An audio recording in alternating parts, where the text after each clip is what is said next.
Hello बच्चों, अब हम लोग पढ़ेंगे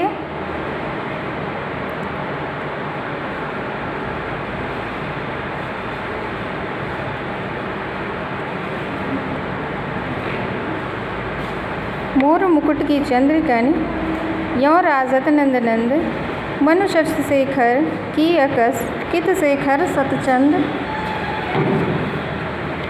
ये दूसरा पैसेज है कि मोर मुकुट की चंद्रिकन यों राजत नंद मनु शशि शेखर की अकस ज्यों की शेखर सत चंद। तो इसका लिखेंगे, इसका प्रसंग है प्रस्तुत दोहे में बिहारी जी ने श्री कृष्ण के सर पर विराजमान मोर मुकुट का सुंदर चित्रण किया हुआ है। और इसकी व्याख्या है कि मोर मुकुट की चंद्रिकन, आप जानते हैं ना कि मोर के जो मोर का मुकुट से भगवान श्री कृष्ण लगाए होते हैं उन पे ऐसे ऐसे चंद्रमा के आकार के ऐसे तमाम डिज़ाइंस होते हैं। मतलब ऐसे लगता है कि कई चंद्रमा एक ही पंख में आ गया है। यों राजति, ऐसे शोभायमान हो रहा है। नंद नंद, नंद नंद अर्थात नंद मतलब नंद बाबा, और उनके नंद अर्थात उनके बेटे, उनके पुत्र। तो नंद के नंद कौन थे? भगवान श्री कृष्ण थे। तो कह रहे हैं कि भगवान श्री कृष्ण के माथे पर लगी हुई जो क्या है, मोर का मुकुट है। मोर की मुकुट की चंद्रमा, जो चंद्रमा है, चंद्राकार चंद्रिकाएँ हैं, वह ऐसे सुंदर लग रही हैं, ऐसे सुशोभित हो रही हैं, ऐसे लगता है मानो शशि, मनु मतलब मानो, शशि मतलब चंद्रमा, शेखर मतलब शंकर जी, भगवान शंकर का नाम क्या है? शेखर की आकाश। आकाश मतलब क्या होता है?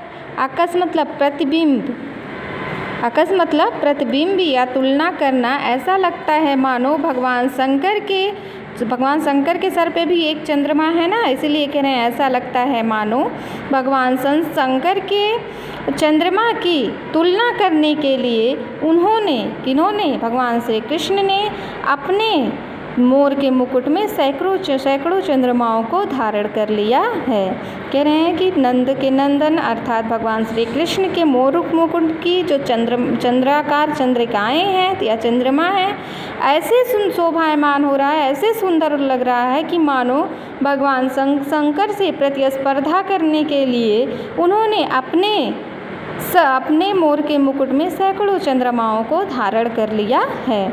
अब इसका काव्यगत सौंदर्य है, भाषा ब्रज है, इसकी शैली मुक्तक है, गुण माधुर्य है, रस श्रृंगार है, छंद दोहा है, और अलंकार तो अनुप्रास अलंकार है ही। लेकिन हम यहाँ कह रहे हैं कि मानो शशि शेखर की आकस, मतलब जहाँ मनु मानो जन जानो मनु मानो मानव और जन जानो जानव आता है, वहाँ पर उत्प्रेक्षा अलंकार होता है, इसलिए यहाँ पर उत्प्रेक्षा अलंकार होगा। अलंकार में अनुप्रास अलंकार और उत्प्रेक्षा अलंकार है। अब अगला पैसेज है, हम लोग अक्सर इसको उत्प्रेक्षा अलंकार में ये वाला बहुत याद करते हैं। सोहत ओढ़े पीत पटु श्याम सलोने गात मनो नील मन शैल पर आतप पर्यो प्रभात। कह रहे हैं कि भगवान सोहत मतलब शोभायमान हो रहा है, ओढ़े मतलब ओढ़ा हुआ, पीत मतलब पीला, पटु मतलब वस्त्र, किस पे? श्याम मतलब भगवान श्री कृष्ण, सलोने मतलब सलोने या सांवले, गात मतलब शरीर, भगवान श्री कृष्ण के शरीर पर ओढ़ा हुआ पीताम्बर ऐसे शोभायमान हो रहा है। अब देखो यहाँ पर भी उत्प्रेक्षा अलंकार है। मानो नीलमणि शैल पर, मानो नीलमणि पर्वत पर, नीलमणि मतलब नाम है, शैल मतलब पर्वत, मानो नीलमणि पर्वत पर, आतप मतलब तुरंत ही, पर्यो प्रभात सूर्य की किरणें पड़ी हुई हैं, अर्थात तुरंत ही क्या हुआ है? सुबह हुआ है। अब देखो संभावना, जहाँ पर संभावना व्यक्त की जाती है, उपमेय में उपमान की संभावना व्यक्त की जाती है, वहाँ पर उत्प्रेक्षा अलंकार होता है।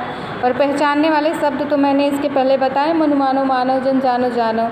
तो कह रहे हैं कि भगवान श्री कृष्ण के सांवले रंग पर ओढ़ा हुआ पीताम्बर ऐसे लग रहा है मानो नीलमणि पर्वत पर तुरंत क्या हुआ हो, नीलमणि पर्वत पर जो सूर्य की किरणें पड़ रही हैं वो भी पीली ही हैं। इसलिए कह रहे हैं कि ऐसा लग रहा है मानो नीलमणि पर्वत पर सुबह ही सूर्य की किरणें पड़ रही हो, या प्रभात हुआ हो या सुबह हुआ हो। अब इसका जो काव्य का सौंदर्य है वह सब वही है, पहले वाला ही है। ब्रजभाषा है, शैली मुक्तक है, गुण माधुर्य है, श्रृंगार भक्ति और श्रृंगार है, रस छंद दोहा है, अलंकार भी वही है, अनुप्रास और उत्प्रेक्षा। इसकी वजह से उत्प्रेक्षा है और अनुप्रास तो ना वर्ण की आवृत्ति तमाम बार हो रही है, सा वर्ण की आवृत्ति बार बार हो रही है, इसलिए यहाँ पर उत्प्रेक्षा अलंकार है। अब अगले वीडियो में हम लोग पढ़ेंगे।